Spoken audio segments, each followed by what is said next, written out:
Welcome to another deep dive. So today we're plunging into, well, a really fascinating world, sometimes pretty chilling, actually. Mm. We're talking about the world of Jinn, genies, spirits, these unseen entities. Right. And the source material we're digging into today, it's based on a YouTube transcript. It Yeah. features someone sharing these really personal, uh, multi-generational family stories about Jinn. Yeah, firsthand experiences, family legends, the whole thing. It's quite something. Absolutely. A long-standing connection, apparently. So our mission really is to unpack these stories, explore the beliefs, see what insights or, warnings might be embedded in these incredible narratives. Sounds good. There's a lot there. Okay, let's unpack this. So the guest's story, it starts way back. His family comes from what he describes as a Malvi family. Which means, a lineage known for religious scholarship, spiritual practice, often involved in Islamic teaching and guidance. Exactly.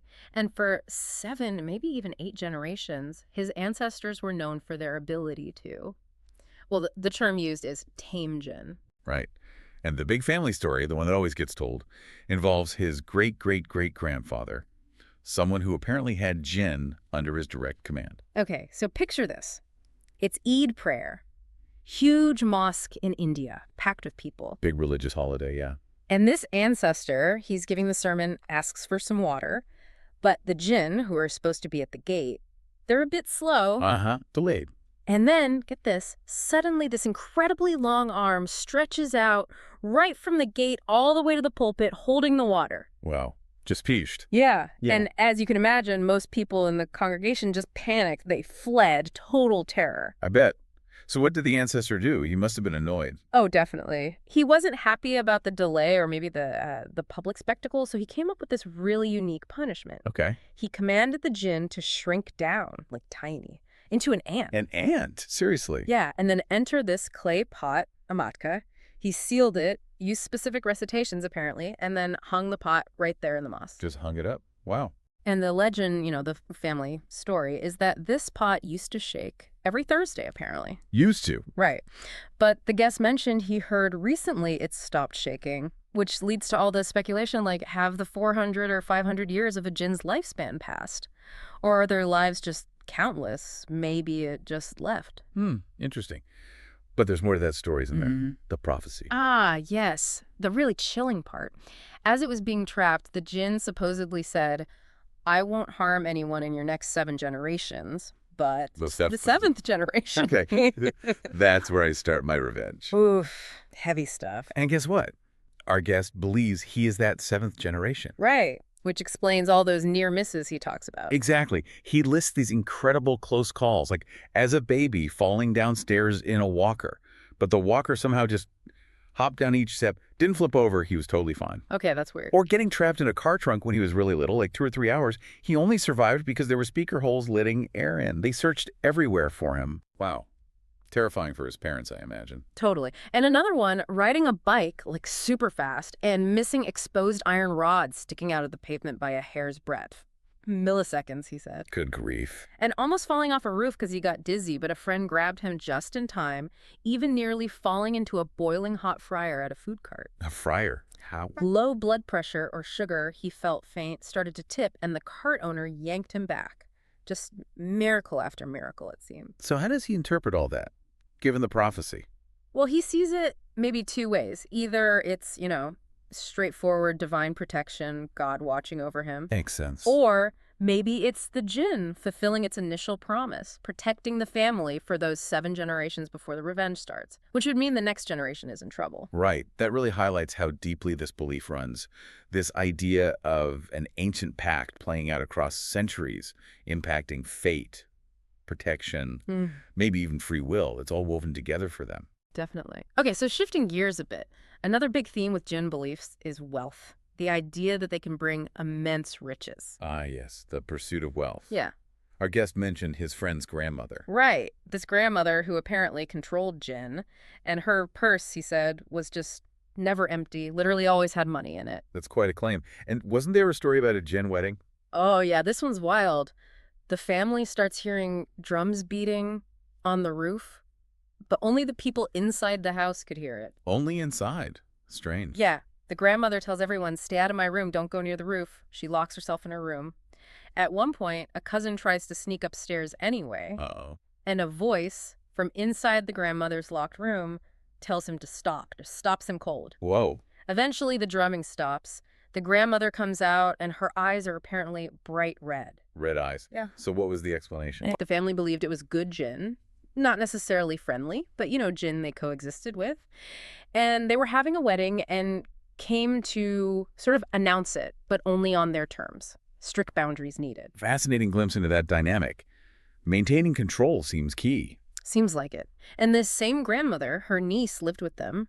The guest calls her Patiji. She would sometimes get possessed. Possessed? How? He saw her punch mirrors until they shattered, throwing really heavy furniture around with, unnatural strength. Okay, that's intense. And wasn't there another wealth story? A different family? Yeah, completely separate story.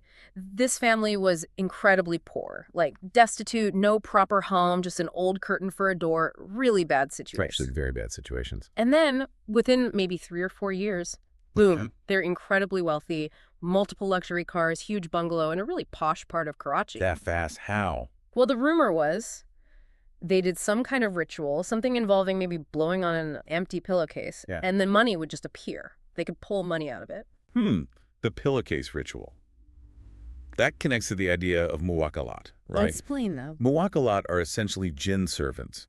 You perform certain rituals, often very specific and demanding ones, to summon them and get them to fulfill wishes. Often, yes, for money. But there's always a catch, isn't there? Absolutely. It's a recurring theme. These rituals, if they work, can bring incredible wealth. But if you mess them up, if they're incomplete or done wrong, the price is often madness or even death. So it's like making a deal with something powerful and dangerous. Exactly. These stories consistently warn about the extreme risks, trying to control the unseen for personal gain. It's playing with fire.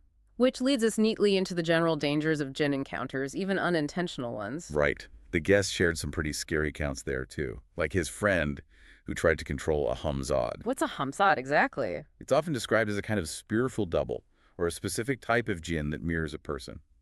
Anyway, this friend tried some ritual to control his. The jinn supposedly appeared to him, and the friend ended up, quote, on his deathbed, seriously ill afterwards. So another example of rituals going wrong. Precisely. It reinforces that warning. Wow. Incomplete practices, trying to command these forces without full knowledge or maybe the right spiritual protection. It can backfire horribly. Madness, death. The jinn demand a price. There was also that story about the friends reciting Surah Jinn in the mosque. Yeah, during itikaf. That's a spiritual retreat, usually during Ramadan, where people seclude themselves in the mosque for worship. And Surah Jinn is a specific chapter in the Quran about jinn, right? Correct. Sometimes recited for protection, sometimes maybe out of curiosity about them. Anyway, this group of friends recited it regularly, perhaps hoping to summon or connect with jinn. And it didn't end well for one of them. No. One guy developed this incredibly high fever, got so sick he had to break his retreat and leave the mosque. Maybe a warning, maybe just coincidence, but that's how the story goes. But encounters aren't always sought out, right? Sometimes they just happen. Sure. Definitely. The guest shared stories from his own family about that. His uncle-in-law, his Kalu, back in the 70s or 80s. What happened? He was walking late at night on this deserted road in Karachi. His bicycle was broken, so he was pushing it. And he starts hearing footsteps behind him, keeping pace with him. But when he looked, nothing there. Creepy. Very. So he started reciting Ayatul Kursi out loud. The powerful protection verse from the Quran. Exactly. Yeah. And as he recited, the footsteps stopped. Gone. Wow. Okay. And his aunt, his khala. Similar kind of thing. They were driving home late after a wedding. Car stops, and suddenly this woman appears at the window, really disheveled looking, puts her hand right on the car door, asks for a ride. Yeah. The car wouldn't start, just dead. The uncle-in-law again starts reciting Ayatul Kursi. As soon as he does, the woman disappears, and the car starts right up. Okay, these are unsettling. And his maternal uncle, the Mamu.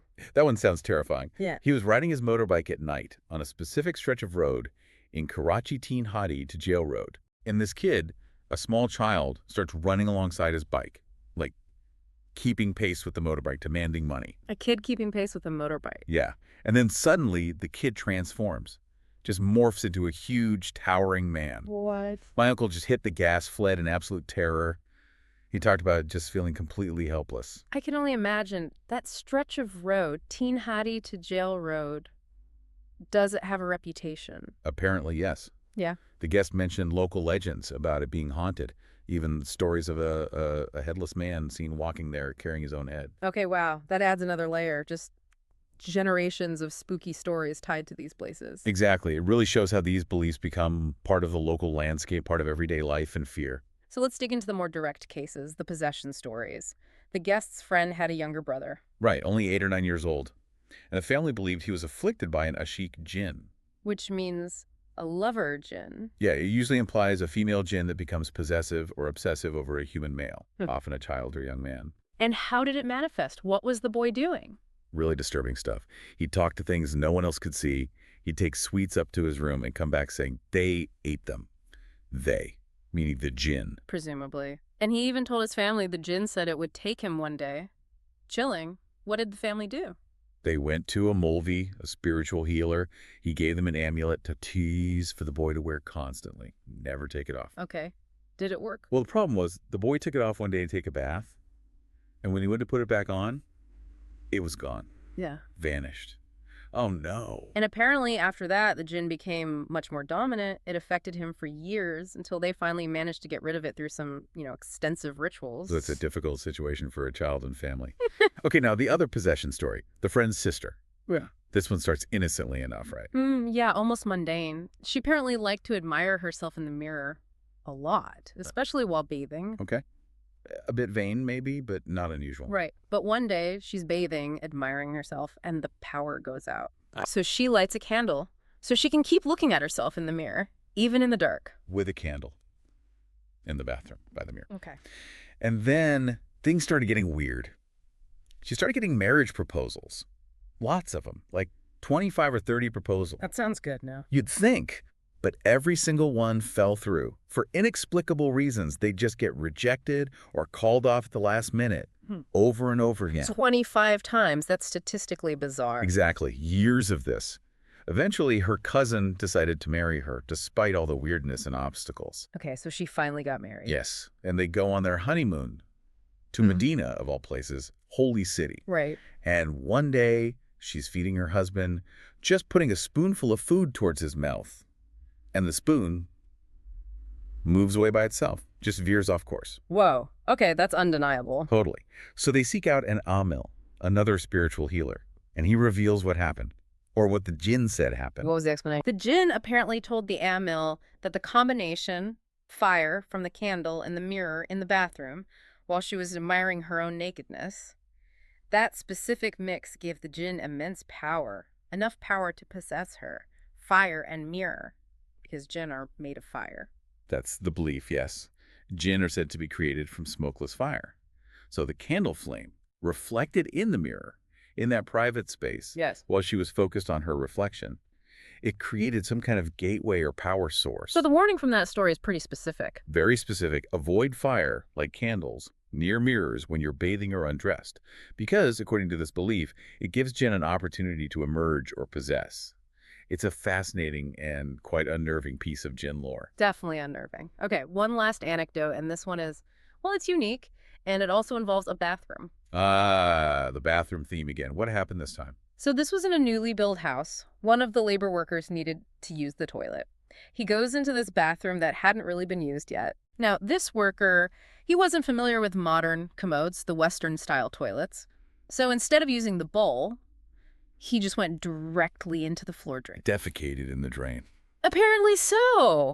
And the reaction was immediate and violent. What happened? He screams bloody murder, runs out of the bathroom. His face is bright red, and there's a massive red slap mark right across his lower back. A slap mark? From what? From the Jinn, according to the story. Huh. The belief, especially among older generations, is that Jinn often reside in bathrooms, in drains, in unclean places. Right, I've heard that. That's why there's advice to say something before you enter. Exactly. The guests mentioned the advice. Yeah. Say, if anyone is here, please leave 3 times before going in, just to give any resident Jinn fair warning so you don't disturb them. So the worker, using the drain like that. He likely desecrated or disturbed a Jinn's dwelling place. Yeah. And got a very physical reaction for it. Wow. It really drives home how these beliefs weave the supernatural into the most mundane parts of life. Bathrooms, drains, visible boundaries everywhere. It certainly makes you think twice, doesn't it? Okay, so that brings our deep dive today towards a close. We've covered a lot of ground. Absolutely. I mean, from these ancient ancestral curses and pacts, the stories of Jinn granting wealth, all the way to those terrifying encounters on the road, and specific triggers for possession like mirrors and fire. Yeah, and the bathroom slap. Can't forget that one. Definitely not. And through it all, the guest's perspective is interesting, isn't it? It is. There's a clear belief in their existence, these jinn, but also skepticism, particularly about people deliberately taming them for gain. That seems to be viewed as dangerous or maybe even wrong. Right. And underlying it all for him is this strong sense of faith that ultimately divine protection is what saw him through all those close calls. He calls them miracles. A very personal interpretation shaped by his family history and experiences. So, what does this all mean for us listening to these stories? We've explored this incredible mix of folklore, deep personal conviction, things that just can't easily be explained away. It's a rich tapestry for sure. Yeah. And maybe the final thought to leave you with is this. In a world that's always seeking rational, scientific explanations for everything, what role do these ancient stories, these deeply personal accounts, still play? How do they shape our understanding of the unseen, maybe our own feelings of vulnerability, or even how we perceive protection in our lives, whether we call it spiritual or luck or just coincidence?